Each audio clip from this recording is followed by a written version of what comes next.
When you think of Michigan State, what comes to mind? Yeah, it's a very, it's one of the great rivalries in the Big Ten, the Michigan State game. I've been lucky enough to be a part of it the last 3 years, and it's one of those games that turns heads around the conference, and I think everyone tunes in to watch. They haven't won since September. They're missing a lot of key players. You saw what happened over the weekend. Mm-hmm. How do you guys keep your guard up for this? I think this game's kind of an outlier. The record doesn't really matter. In these big rivalry games, anything can happen. You got to be ready for it. We know that they're going to be juiced up, ready to play. We're going to be the same way. So I think both teams' guards are going to be up no matter what the records were, or what one team's hot going into it or not. Both teams are going to be ready to go no matter what. Are you surprised to see them struggling so much? I don't know about that. We've just been focused on ourselves here the whole time. We've been trying to take everything week by week. We haven't really been, paying attention to the outside as much. So, we've had that good bye week of getting the jump start on them. That's just going to lead us into our work now. How much do you kind of think about what happened pregame last year and all that? How much is that an extra motivator coming into this one? Kind of give it to him again after that? Not really a whole lot. Like I said, in these rivalry games, you got to just kind of take a step back and focus on yourselves. At that, there was some extracurriculars that happened before the game last year. I think that, I don't know if that's going to happen again. I don't think it will, but that's not something we're really focused on. What do you, as a team captain, what do you tell your group when you look forward to a game like this? Yeah, this is a game, it's one of those games you circle on the calendar. Everybody's always ready to go for it. I just try to always tell the young guys, keep your composure, keep your head. We've seen these games, they can get very, very heated, very emotional. We just don't want any, no dumb penalties, no mistakes. Things you can try to control the controllables in these big games like this. Especially when, the rival, the in-state rival comes in. You always want to be at your best and just, if we can limit the self mistakes, that's going to really pay dividends for us later on. What does this rivalry mean to you and this program? Yeah, for myself, like I said, I've had 3 years experience with it, and it's one of my favorite games every year to play in. I love the rivalry games, the big games. That's what you play college football for. So, we've had some good games here in the last 3 years. Some memorable ones for sure. And I'm looking forward to doing another one this Saturday. I think to the program, owning the state of Michigan is always a big thing for the two programs, and you battle for it every single year. Obviously, there's the Paul Bunyan Trophy involved as well.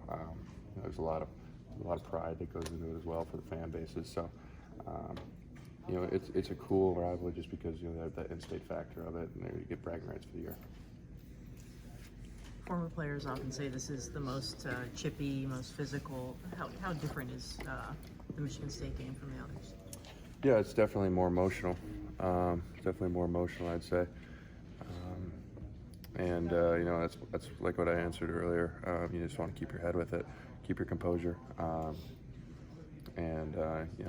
don't make any mistakes that can give them an edge in the game. But I was just asking, is there some extra trash talking during the game? Is there something extra hitting maybe in the file? I don't know if there's anything too dirty like that. I think there's an extra intensity in the game, definitely.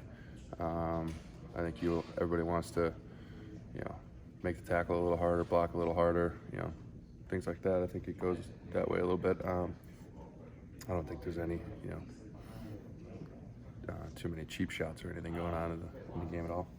What's the key to running the ball against a tough defensive line like that? Sorry? What's the key to running the ball against a tough defensive line like that? Yeah, I think for the offense, just execution really for us, technique-wise.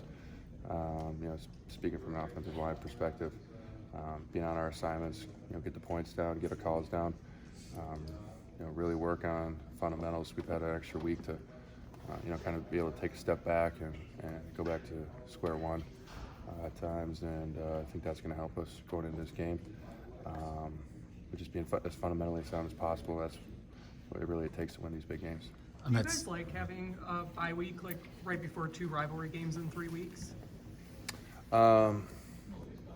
Yeah, I don't think there's ever really a preference. You know, it's nice to get some extra time to prepare for them.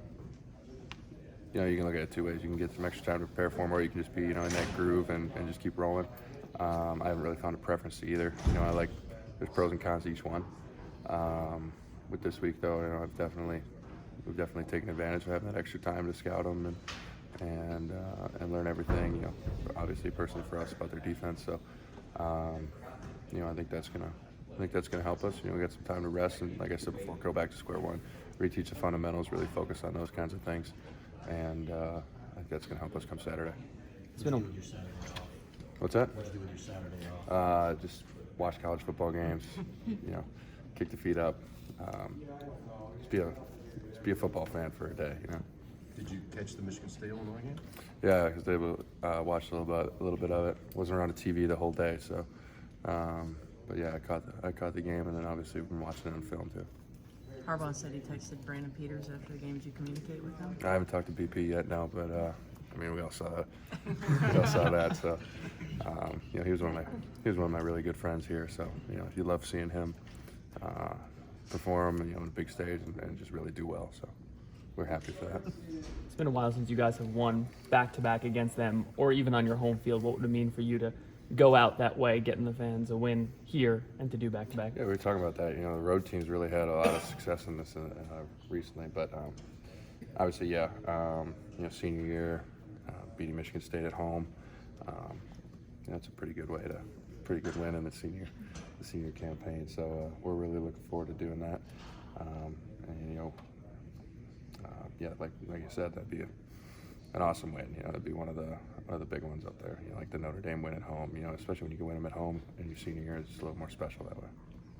Got time for a few more. Ben, is there a guy that you've played against in this series who kind of personifies the rivalry for you? You know, somebody who's a really tough matchup or got under your skin or anything like that? Yeah. I wouldn't say like under your skin and all, but you know, Mike Panisic over there. You know, he and I have been going at it for a few years now, and you know, it's not chippy or anything, but it's just one of those things. Like, you know, you go against a guy enough, there's that mutual respect in there. You know, that entire defensive line of theirs is outstanding. They got a great defensive front, and you know, like I said before, like when you play them enough times and with each other enough times, there's always that mutual respect thing in there. And I think when you get it in the offensive and defensive line of this rivalry, that's really what epitomizes it. You know, our defensive line against their line, vice versa, and that's my favorite part of the games is watching that matchup. What's it like when you guys go head to head? I mean, if it's a guy that you've played against before, you kind of get a level of familiarity there when you guys go head to head. Yeah, absolutely. You know, when you play guys a few times, you know, I mean, you get to reuse the scouting report. You know what worked, what didn't work. You can kind of tweak yourself and just make it so that you can learn throughout the game. And you've already played it. You know, if you played the guy 2-3 times already, in the case of this rivalry, which is common, you know, you have that experience. You know what's going to work, what's not going to work, and pays dividends later on. Last Good. question, you guys good with Ben? If you're good, we'll bring in Avery Thomas. Cool. Thanks, guys. Thank you.